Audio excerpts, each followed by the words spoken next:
उनकी जन्मभूमि में बने इस स्मारक पर उनकी इस दिव्य और भव्य प्रतिमा का लोकार्पण, अनावरण का कार्यक्रम भारत के यशस्वी गृह और सहकारिता मंत्री माननीय श्री अमित शाह जी ने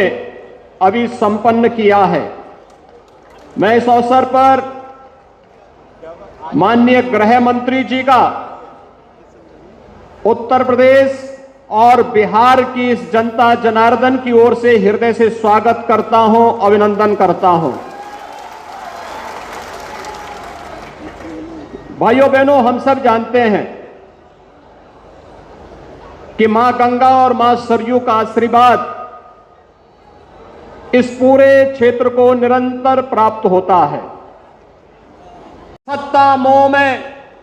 उस समय की सरकार इस कदर आंखों में पट्टी बांध चुकी थी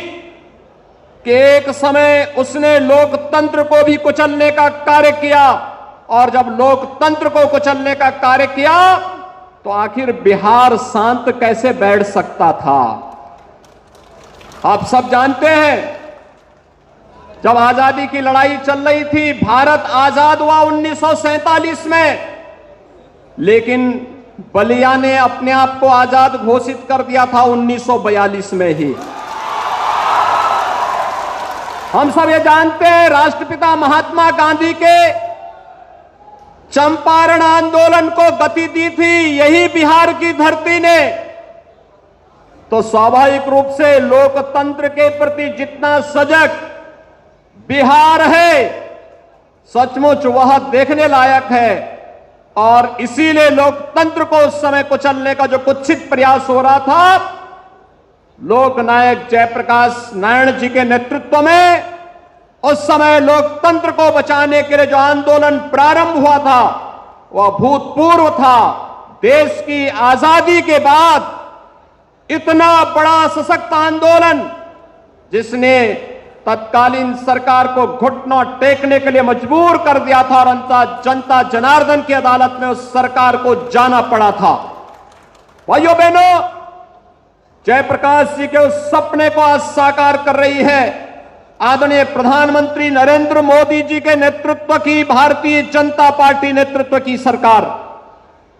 आपने देखा होगा, समाज का कोई तबका आज के दिन पर ऐसा नहीं जिनके हितों के लिए कार्य न हो रहा हो। आदरणीय प्रधानमंत्री जी ने 2016 में उज्ज्वला योजना की शुरुआत इसी उत्तर प्रदेश के बलिया जनपद में प्रारंभ करके देश के अंदर अब तक 8 करोड़ से अधिक गरीबों को, जिन्होंने कभी रसोई गैस के बारे में सोचा भी नहीं था, निःशुल्क रसोई गैस देने का कार्य भी कर दिया गया। को ढकने के लिए छत देने का कार्यक्रम हो, और चाहे वह वे तमाम गरीब कल्याणकारी योजनाएं, जिन योजनाओं के माध्यम से देश के अंदर बिना भेदभाव के प्रत्येक नागरिक को न उसकी जाति, न मत, न मजहब, न क्षेत्र, न भाषा, वो उत्तर का है या दक्षिण का, पूरब का है या पश्चिम का, उत्तर प्रदेश हो या बिहार,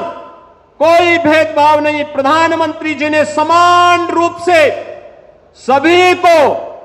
उन सभी योजनाओं का लाभ दिया जो आजादी के 70 वर्षों तक नहीं मिल पाया था, वह देने का कार्य आज प्रधानमंत्री मोदी जी के नेतृत्व में भारत के अंदर 135 करोड़ लोगों के जीवन में परिवर्तन लाने का जो कार्यक्रम चल रहा है, ये उन्हीं महापुरुषों की प्रेरणा है जो कभी प्रेरणा लोकनायक जयप्रकाश जी ने दी थी, जो प्रेरणा कभी पंडित दीनदयाल उपाध्याय जी ने दी थी, जो नारा कभी राम मनोहर लोहिया जी ने दिया था, वही सपने आज साकार होते हुए दिखाई देते हैं। लेकिन भाइयों बहनों, जो लोग जयप्रकाश जी के नाम पर और लोहिया जी के नाम पर राजनीति को आगे बढ़ाते रहे हैं, उनके कारनामों को हम सब जान रहे हैं, पूरा देश और पूरी दुनिया जान रही है। राजनीति का अपराधीकरण हो, इसके वे धुर विरोधी थे, लेकिन राजनीति का अपराधीकरण बिहार के विकास को बाधित कर रहा है। आज आप देख रहे होंगे, आज से कुछ वर्ष पहले उत्तर प्रदेश के अंदर भी राजनीति का अपराधीकरण था, अपराधियों का भ्रष्टाचारीकरण था। और भ्रष्टाचार और राजनीति जब एक साथ मिल जाती है और अपराध और राजनीति जब एक साथ मिल जाती है तो कोड़ में खाच का काम करता है। और यही कार्य बिहार जैसा शार्प ब्रेन, जहां पर इतना अच्छी बौद्धिक संपदा बिहार के अंदर, बिहार के युवाओं के अंदर है, लेकिन बेईमानी और भ्रष्टाचार बिहार के इन युवाओं की प्रतिभा को आगे बढ़ने से रोकती है। और बिहार के नौजवान को जब भी अवसर मिला देश और दुनिया के अंदर, उसने अपनी प्रतिभा और अपनी क्षमता का लोहा मनाया है। भाइयों बहनों, आज जब